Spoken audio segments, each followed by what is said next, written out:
You're listening to the North Parkway Podcast, weekly talks designed to help you take the next step in your spiritual journey. You can learn more about our church at northparkway.org. And if these talks are helpful to you, consider using the link in the description to give. Your financial support helps us continue to make great content. All right, well, that's enough intro. Let's get to today's talk.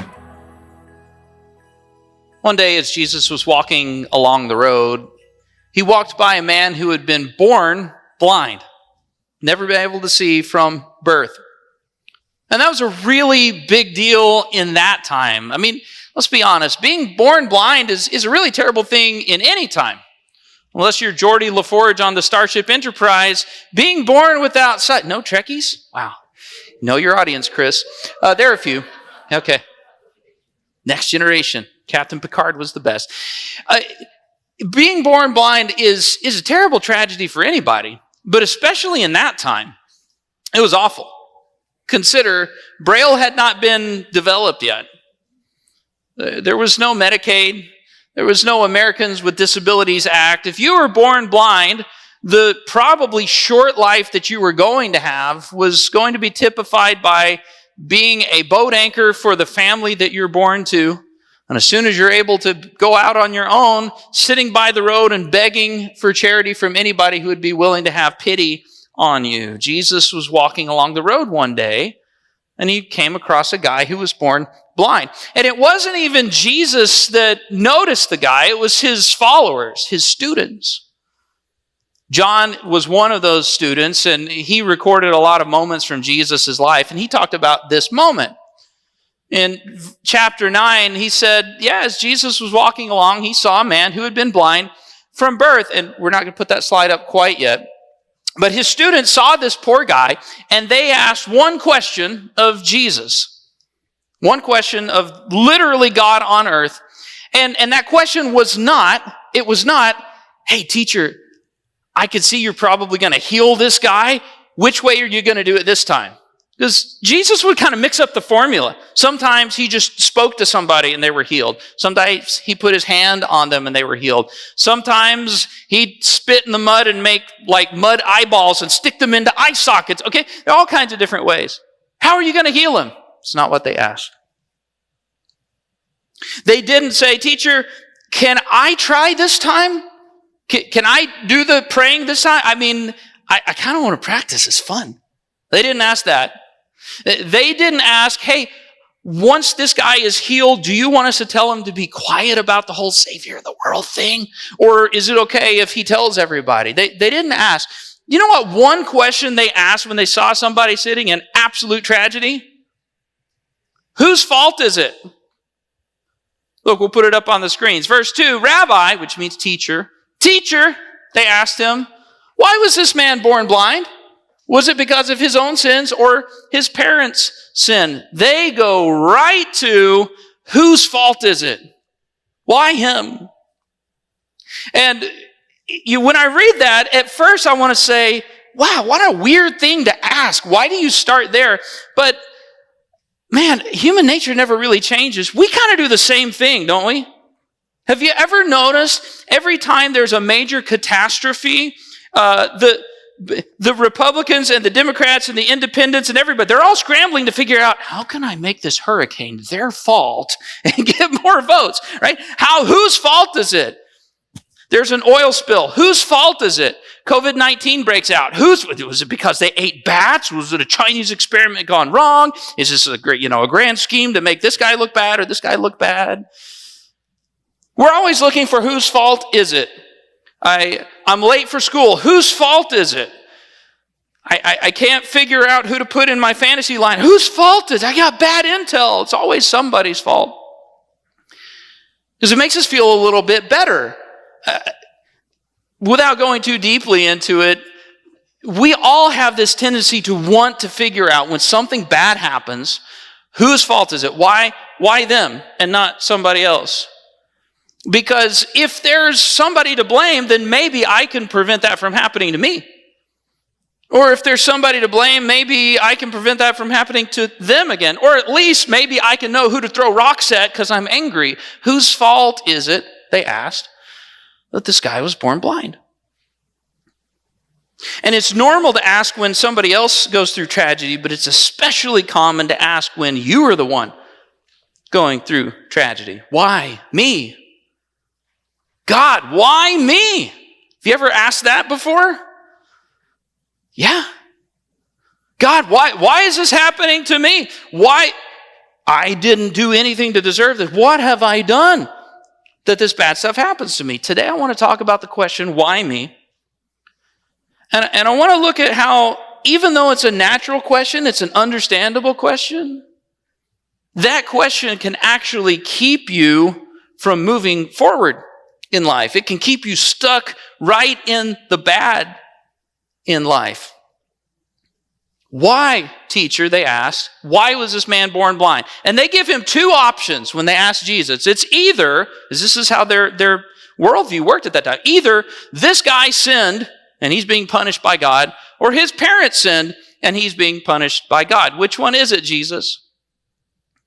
In verse 3, John 9, verse 3, he answers, and in the most Jesus way possible, he answers with an option that was not on the menu. Anybody ever go out to eat with somebody who likes to order stuff that's not on the menu? They're so cool. Yeah, can I actually get that with this sauce and well, sir, we don't serve that anymore. Well, do you still have the recipe? Right? Jesus all the time was subverting people's expectations. He said, let me show you secret option C. He said it wasn't because of his sins or his parents' sins. This happened so the power of God could be seen in him. Jesus said there are more options available. If you want to talk about why stuff happened, it's not always just somebody to blame. Today I want to show you there are several different possible answers to the question, God, why me? And we need to look at those answers because sometimes the problem with that question is not really the question at all. It's the answers we walk away with. If you've got fill in the blank notes, you can write this down or you can get it on the Bible app. If you're watching from home, there's a link in the show description where you can get those notes right there on your device. There are four possible answers to the question, why me? Something bad happens in life. God, why me? The first one is pretty straightforward. It's the one that you like the least. So we'll just start with the bad one first and get it out of the way. Sometimes tragedy comes to your life. Sometimes stuff falls apart in your life because of your actions.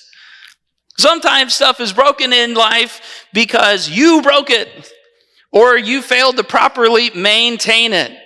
Some of you guys, the first home that you owned, you didn't know that you had to clean the gutters out periodically if you have trees until the water all ended up in your basement.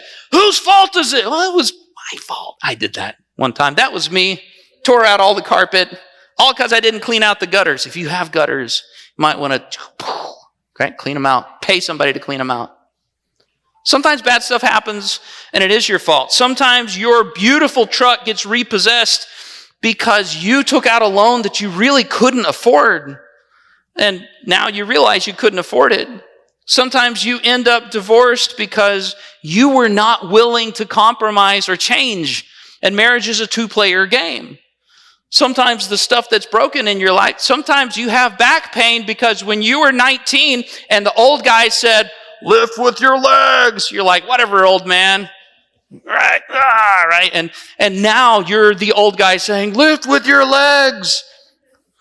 Listen to the old guy when he says, lift with your legs, okay? Young people, trust me.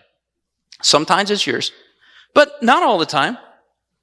Write this down. Sometimes stuff gets broken in your life because of somebody else's actions.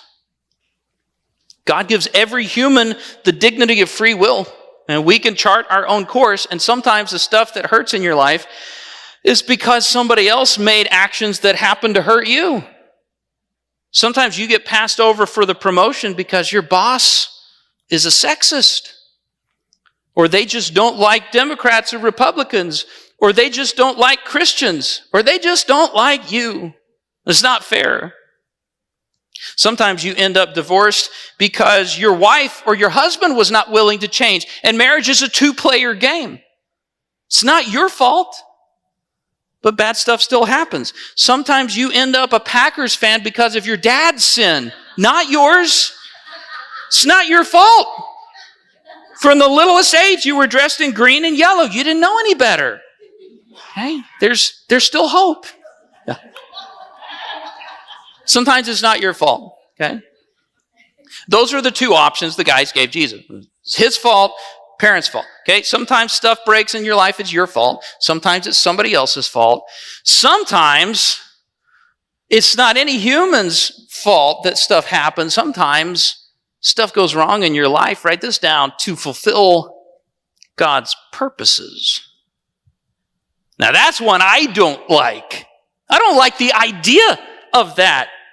See, we kind of skimmed over it earlier. They said, Jesus, why was this guy born blind? And Jesus said, well, here's the real reason, so that you could see God's power demonstrated in his life. Oh, I don't like that at all. That doesn't sound like any God that I want to serve. Now, all fairness, okay, I looked at this in a lot of different translations. Jesus spoke these words in Aramaic. They were written down in Greek. They're translated to English. Okay, so depending on the translation, it could have been him saying, the reason he's blind is because I wanted you to see me do a miracle. Or it could have been him saying, look, it's not about mom or dad, but so that you can see a miracle happen, watch this. And he heals him. Okay? But either way, there are times we see in the Bible where seasons of suffering are absolutely part of the intentional plan, because God is trying to get somebody to a good destination, but it involves taking a path that goes through a valley. Okay, Jesus, the night he was arrested, before the guys came to get him, the disciples are writing about this guy in the garden, and he's praying desperately, God, please don't make me do this if there's any way. And God says, son, this is the only way. You have to carry the weight of sin and suffering of humanity in order to bring forgiveness and healing. It has to be this way, Jesus. Sometimes stuff comes into your life because it is part of a plan, and to get you to the other side of the valley, you have to go through it. And then there's super secret option D. Write this down. Sometimes stuff goes wrong in your life because this isn't heaven. We talked about it last week, and if you want to catch that, you can get it on any of our social media channels. Sometimes stuff goes wrong in your life because we're not in heaven. And there was paradise originally, and there's paradise at the end, but this is not that spot. And there are going to be things that go wrong. Sometimes hurricanes just happen, and it just happens to blow up your rental property. Sometimes Alzheimer's just starts, and I wish I knew why, and maybe someday we will. Right now, we don't, and it stinks. Sometimes the Eagles just win the Super Bowl. You say, God, what have I done? I'm a Cowboys fan. God, what have I done to deserve this misery? I don't know. It's just because it isn't heaven yet, because the Cowboys will win every year in heaven. Sometimes suffering comes into your life, and it just happens. And so we have all of these possible things that could go wrong, all of these possible answers to the question, why me, God? Why me? And the problem is not even that the question is bad. The problem is no matter what answer we come up with, it usually doesn't help us move forward. In fact, church people have some answers that we like to give to the question, why me? And sometimes those answers do more harm than good. Maybe you've heard some of these. I hear these a lot. I grew up in church. I've been around this my whole life. Sometimes bad stuff happens, and our answer as a church is, well, everything happens for a reason. You ever heard that? Everything happens for a reason. I hate that. Okay, that is technically true. Everything happens for a reason, but the reason that it happens varies widely. Sometimes that reason is you. Sometimes that reason is him. Sometimes that reason is God. Sometimes that reason is we just live on earth, and sometimes stuff goes wrong. Do you know what someone who is hurting hears when you say, well, brother, everything happens for a reason? Do you know what they hear? God wanted this to happen to you. He made it happen. Is that true? On a rare occasion, maybe. Most of the time, no. It's not helpful. Or what about this? Maybe you've heard this.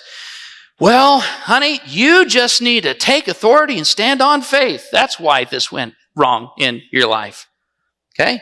I'm a Pentecostal. I grew up in Pentecostal circles. I believe in the power of prayer. And there are times when there is a spiritual attack that's coming against you, and as the leader of your household, you do need to stand up and say, now, I'm not going to stand for this anymore. But can I tell you, not every time that something goes wrong in your life, it's because demons are attacking you, and the answer is you don't have enough faith. Sometimes you're driving to church, and the car runs out of gas, and you're like, not today, devil, not today. I rebuke you, gas tank, in the name of Jesus. Okay? It's not going to fill up, probably, not going to fill up with gas. Can I tell you, Satan did not come and siphon your gas away. You just, between you and your wife and your son who now drives, everybody thought somebody else was going to fill it up. You can share the blame with all three of you. It's not his fault. It's not his fault. Or sometimes we say this, okay? Maybe someone said this to you.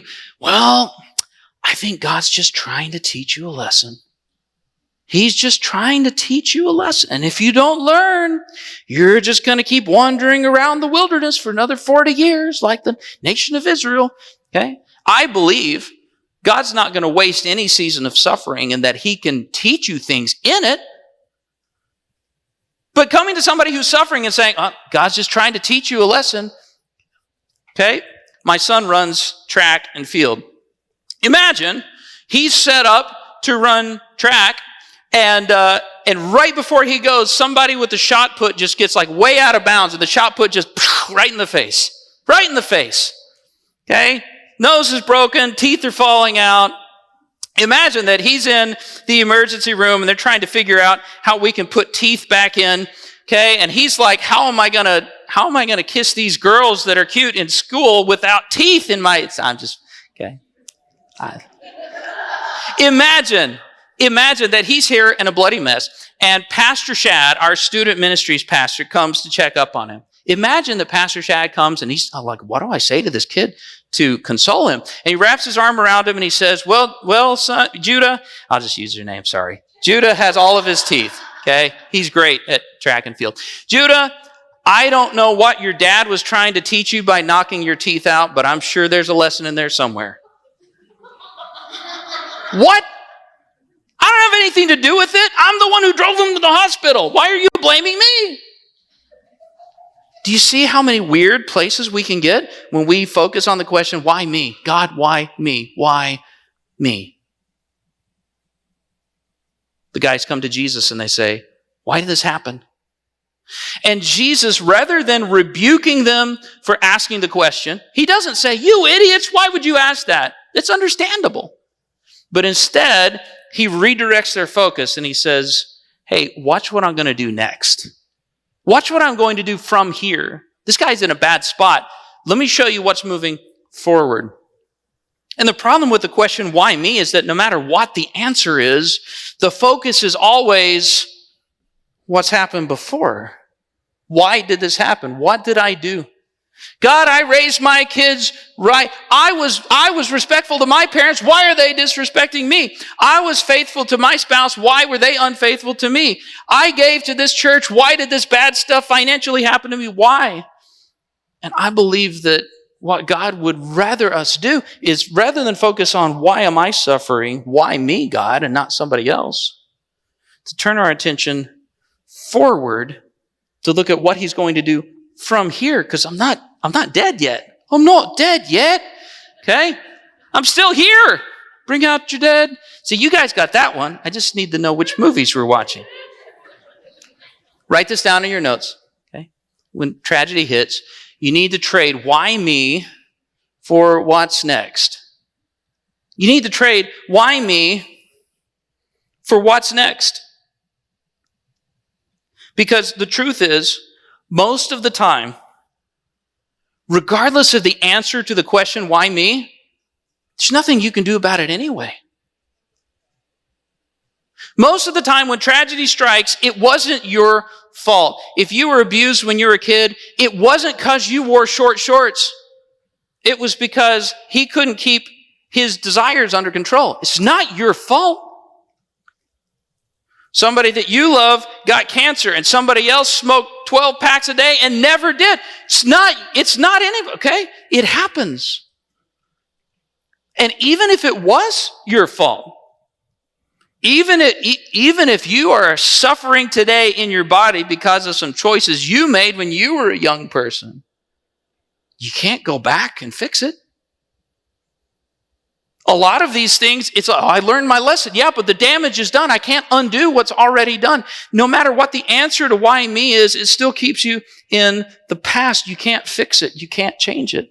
But what you can affect is how you walk forward in life. And some of you guys know what it's like for seasons of hardship to keep you stuck like you're in a whirlpool and you're not going anywhere. You're just circling around the pain, around and around and around. I believe that God wants to help you forward, but the way forward is by not focusing on what happened, but focusing on what do I do next. So the same guy that recorded that moment in Jesus' life, a few chapters later, he records something that Jesus said right before he was arrested and taken to some phony, bogus trial and tortured and executed. Jesus knew that some bad stuff was about to happen to him. And so he's talking to his followers, his students, his disciples. And he says, guys, look, man, it's going to get bad, okay? I'm going to go through some stuff. And I want you to understand, I know it's coming. It's going to be okay in the end. It is going to be really bad, but it's going to be okay. And then Jesus finishes that talk up with this. It's recorded in John's Gospel, chapter 16, verse 33. And Jesus says this, quote, I have told you this so that you might have peace in your hearts because of me. Look at this. While you are in the world, you will have to suffer. But cheer up, because I have defeated the world. Leave that up on the screens for a minute. He puts suffering into context, and he says two things that are really important for us today to absorb. One of those ideas is there is no escaping moments of suffering in life, even for the people who are the closest to Jesus. Even for the people who had left everything in their life behind to completely devote their whole life to Jesus. They're walking around, they're sleeping on the floor, they're maybe I'm eating today and maybe I'm not, just to follow Jesus. If they still have to suffer, it's inescapable. Sometimes we have this idea that suffering in my life comes because I'm not a good enough Christian, and that if I give enough to the church, and if I pray enough, and if I avoid bad things enough, and if I do enough good, and I donate enough, that God's going to put this bubble of protection around me and that nothing's going to go wrong. But Jesus said, you're going to have suffering. You have to reckon with that. It's going to come. There is no amount of righteous living that will insulate you from suffering. But the other thing he said, cheer up because I have defeated the world. He said, there's good news and there's reason to be happy about it, but that reason is forward. What I'm about to do is going to fix everything, and in the end, we win. And even if you have to go through seasons of suffering on the way, in the end, we're victorious. And that's the reason to take cheer. And as we get ready to wrap this talk up, that's the way that you need to focus if you want to get forward, if you want to move forward in seasons of suffering.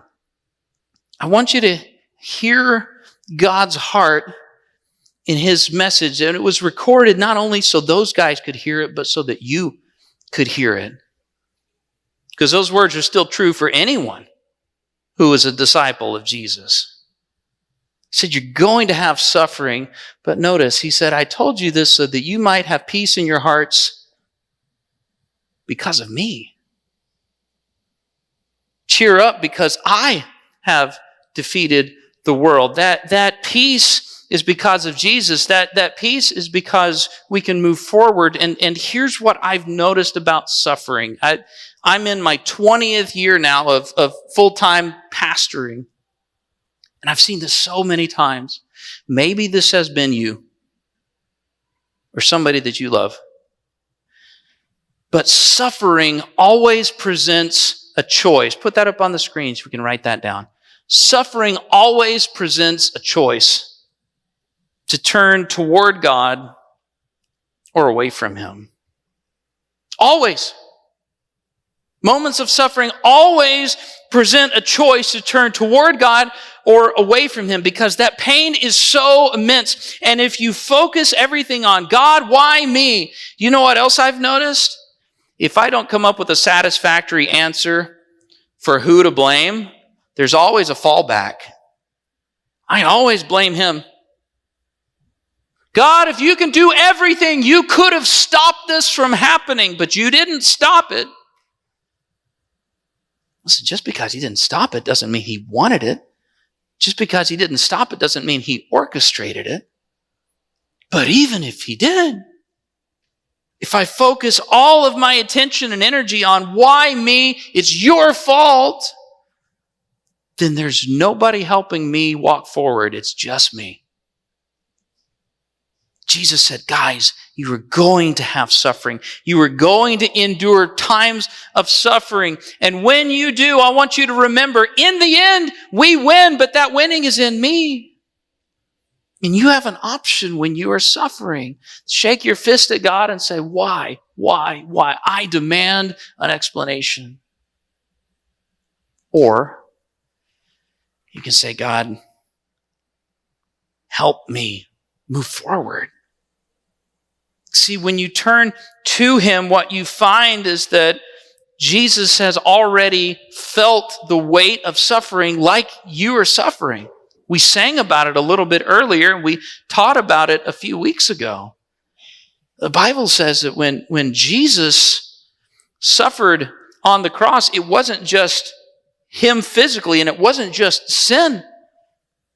That Jesus carried the weight of all of your sorrows on His shoulders, so that no matter what it is that you're going through, He is able to relate to you and help you and offer comfort and hope to you. But that doesn't come when you're shaking your fist and you're turning away from Him. The comfort is only when you're turning toward Him. And I understand that sometimes that lingering why is so strong. That demand for an answer, that I want justice, I want to know, is so strong. It's a huge uphill climb to come to Him and say, well, I trust you. You expect me to trust God when He let this happen to me? Listen, if He let it happen to His own Son, but there's good at the end, why would we get a better treatment than Him? Jesus said, you're going to have suffering. It will come. But I've said this stuff to you so that you'll have peace even when you're suffering, so that you'll have hope that this isn't the end of the story, so that you'll turn to me, so that you can find comfort with me. And that's what He wants for you. I've asked plenty of times in my life, God, why? Why is this happening to me? And can I tell you, most of the time, I don't even get an answer. And when I do get an answer, it doesn't change the level of pain that I endure. But when I go through that time and when I've wrestled with that and I come around and I say, God, I need your help to move forward. Every time I turn to Him, I find help and hope and peace and encouragement. And instead of trying to figure out how to move forward on my own, I figure out how to move forward with those nail-scarred hands guiding me step by step. That's something that only a scarred Savior can offer to us. And I believe that that's something He wants so badly for each of us when we're in those seasons of suffering. So when pain comes, don't focus everything on why. Turn your focus to who. Who it is who loves you, who it is who can help you, and who it is that forward in your life is going to bring wholeness and unite you with him someday. Hey, this is Pastor Chris again. Thanks for listening. If today's talk was helpful in your spiritual life, odds are there's someone you know who could benefit from it. Take a minute right now to share it with them. And if you live in the area, come try out a service in person, because church is more fun with friends. See you next time.